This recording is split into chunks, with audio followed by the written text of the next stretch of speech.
Hey guys, welcome to the Nerd Club of the best fucking natural wine club in the world. We're really happy that you've subscribed to our first box, which is going to be great, and we hope you're happy with the contents. Now, as you will have seen, you will have got a booklet which includes some detailed information about the winemakers which you have. I'm just going to give you a little rundown about the producers and why we've chosen them for this box. So first up we have Hiyu Wine Farm. Now, Hiyu Wine Farm are an incredibly hard to find producer here in Europe and actually quite hard to get in the United States as well.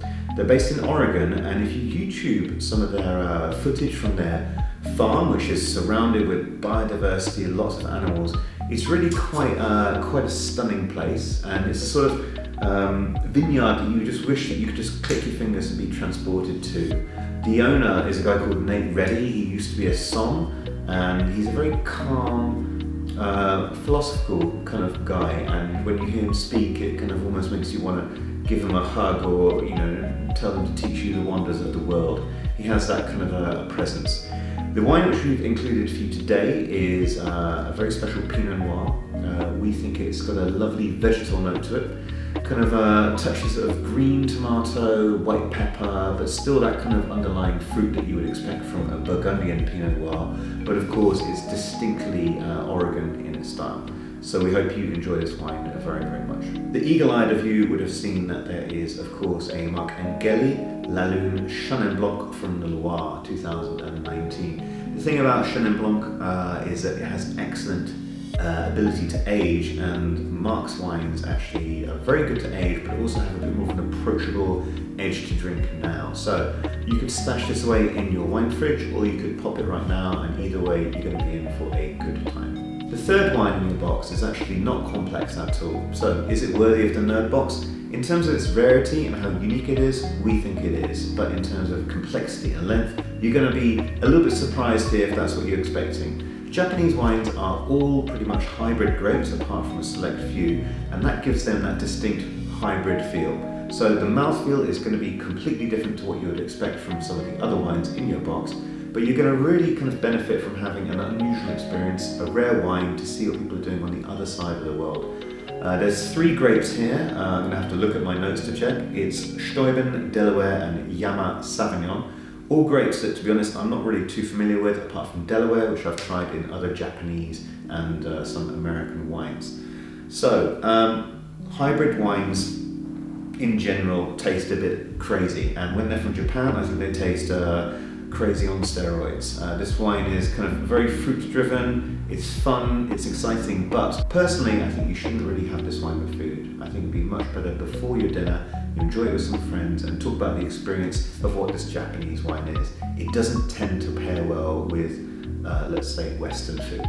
With that in mind also, because it has that hybrid mouthfeel, it's definitely one that you should share around. It could be a little bit tricky to drink a whole bottle of yourself, as I have found.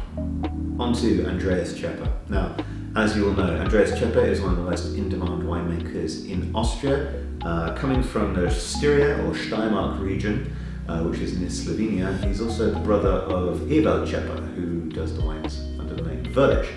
Andreas's wines are so precise, have fantastic ageability, they have length, they have complexity, they have just an incredible precision of balance in the mouth.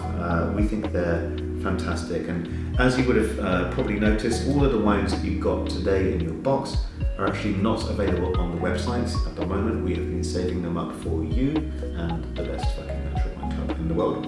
You can drink this wine now, but to be honest, if you were to save it for another 2 years, you'd definitely be in for a bit of a better treat, and if you can keep it even longer than that, you're going to be really happy. Just in case you didn't know, this is the grape Morillon, and you might be thinking, what is Morillon? Morillon is Chardonnay. That's just what they call it in the Steiermark region.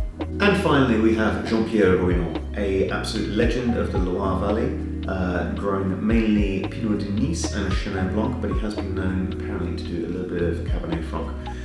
This is his sparkling wine made from Chenin, and it's fun, it's exciting, it's got a great energy as his normal wines do. In fact, like, all his wines actually have an incredible energy on the palate, and this one is no exception, although of course because it's a bubbles, it has a slightly shorter mouthfeel and one that you should probably open at Christmas. For more information on these winemakers, be sure to have a look at the little pamphlet that we've put together for you, and we're even going to send you some links to some videos that you can see on YouTube, not just from our videos but elsewhere, of the producers, so you can watch a little documentary on them as you're sipping your wine. And for those of you who haven't joined the Best Fucking Natural Wine Club in the world, there is still time. We have space available in our fun and adventure categories.